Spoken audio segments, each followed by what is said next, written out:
What if I told you that DICE implemented something into Battlefield 5 that was a decent idea on paper but isn't implemented properly or fully thought out at all, and even though it's something that the community wanted and asked for, it's just not quite what it should be and has been done better in the past?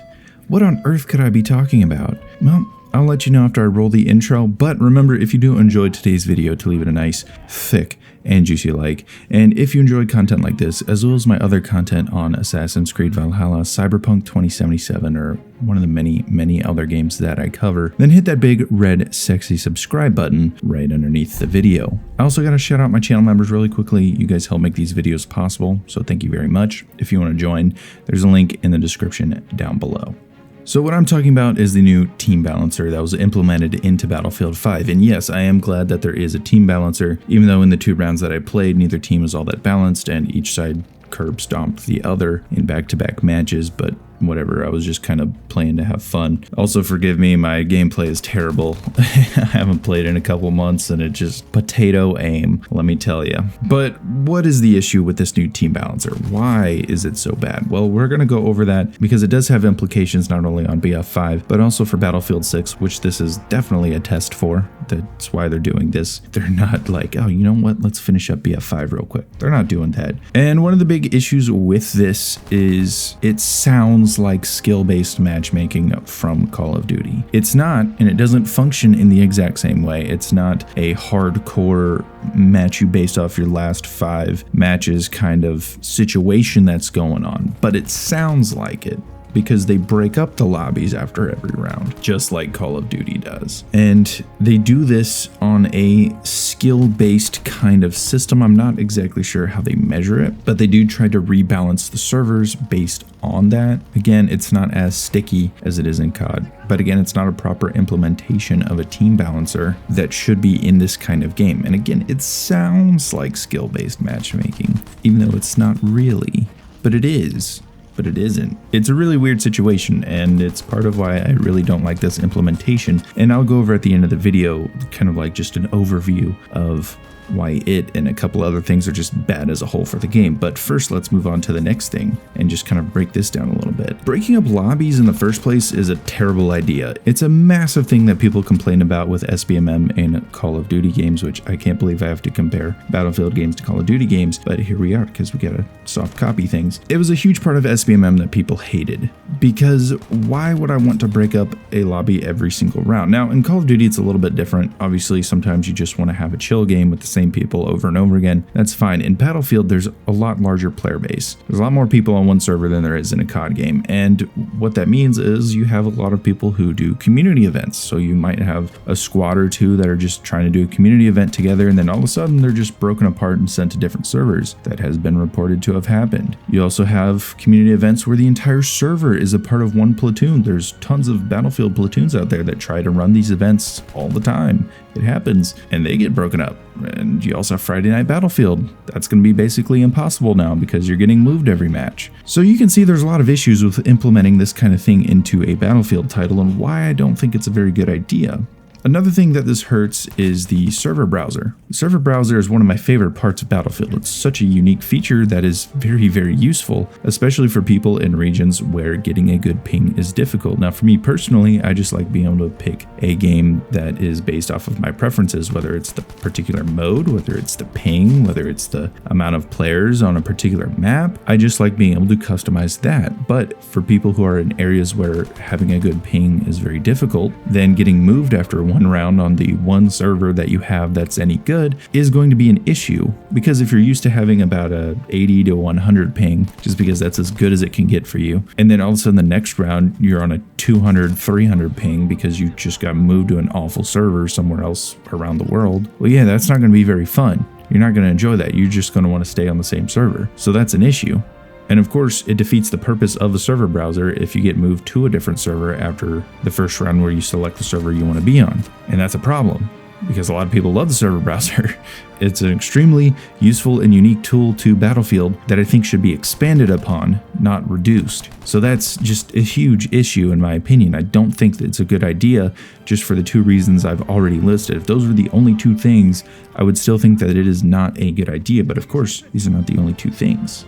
The big main issue for this is kind of the big theme of this video and why this is such a problem not only for Battlefield 5, but it also has to do with what is going on with Battlefield 6. As we know, Battlefield 6 is very important to the success of this franchise and its future. Battlefield 5 has been easily the worst implementation into the series as far as success goes and how well the game actually functions. And so I can semi-understand why DICE would want to look at a game like Call of Duty the last couple of years, who has had massive success, and look at what made them successful and try to implement that into their game.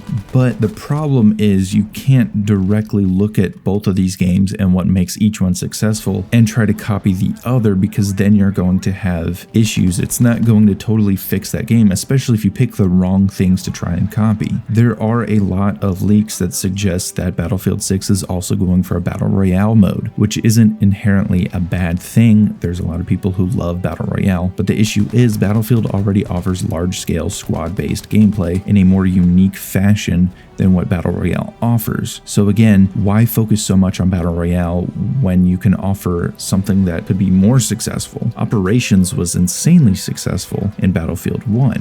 Why couldn't you implement something like that? Focus more so on your core modes. Why is Battle Royale and this weird new team balancer such a thing to try and change and focus on? We've had proper team balancers in the past. In Battlefield 4 and Battlefield 1, they had pretty decent team balancers. They could balance the teams mid-round. Why can't we just implement those? We don't need to reinvent the wheel here. And on top of that, going after the Battle Royale thing. And I'm sure there will be other things that they try to copy, which, I mean, things like a gun bench wouldn't be necessarily a bad thing, but I think the two that I take issue with and I think will affect the future the absolute most are the Battle Royale and this team balancer, because this team balancer in Battlefield 5 is for sure a test for BF6. This doesn't mean that this is exactly what they're going to implement in BF6, but it shows us what they're thinking about, and it doesn't look very good in my opinion. Honestly, I am not a fan of this kind of team balancer. I don't know why we have to reinvent things that are already fine in previous games. It doesn't make any sense. I don't know if they want that more skill-based matchmaking kind of idea, because COD was like, hey, check this out. We made buku bucks off of these guys that are all like fighting with a 1 KD all the time. I don't want my games, especially Battlefield, to turn into a sweat fest. I love how relaxing Battlefield is to play. I love chilling with the squad. You're not going to do great every single game. That's just the nature of Battlefield. It is what it is. Like I said, this gameplay is just some random couple of matches I just hopped into. I still had a good time playing these matches, even though I didn't do particularly well in both of them, but it's still fun. That's what I want from my Battlefield game. I don't want to sweat it out all the time. I don't want a skill-based team balancer in my Battlefield game, because it sounds in concept like skill-based matchmaking, and in a way it works in that way with certain things like I've already described with breaking up the lobbies that can ruin many core things in this game. It's a huge issue in not only Call of Duty right now, but it's starting to become something in FPS games in general, where this sticky skill-based matchmaking in public lobbies is just becoming more and more of a thing. And while there are competitive players in Battlefield, it's not a huge common thing. Most Battlefield matches are pretty chill, with your occasional annoying MMGer in a bush somewhere,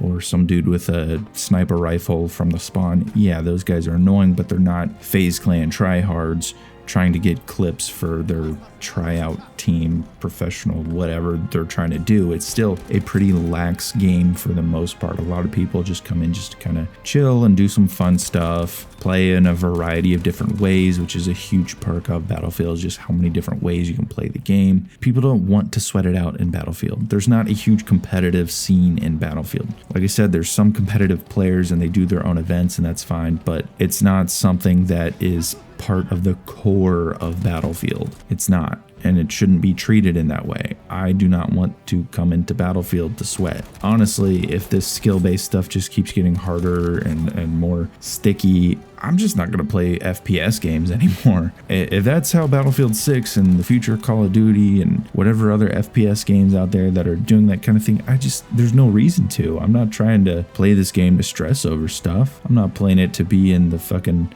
World League Championship Series, whatever the hell it's called. I'm just trying to enjoy my game with my friends. That's it. That's all I care about. I don't want to play ultra competitive. And I don't think it should be implemented into Battlefield, especially because that's my favorite FPS franchise. So I don't know why it's such something that they want to force into the game. And again, I know I'm kind of going a little far here. Obviously, it's not implemented in that kind of way like they have it in Call of Duty. I know that. But think about what this spells for Battlefield 6. Just saying. What does it look like? I mean, once they start announcing things about Battlefield 6, likely this spring, we'll see. We'll see what's going on with all that. Anyway, let me know down below what you guys think about the new team balancer. Do you think it's a good idea? Do you think it's not? What about your concerns for Battlefield 6? What do you think this means for that? Let me know. I'd love to have a conversation with you down there. Anyways, thank you guys so much for watching, and I will see you guys in the next video.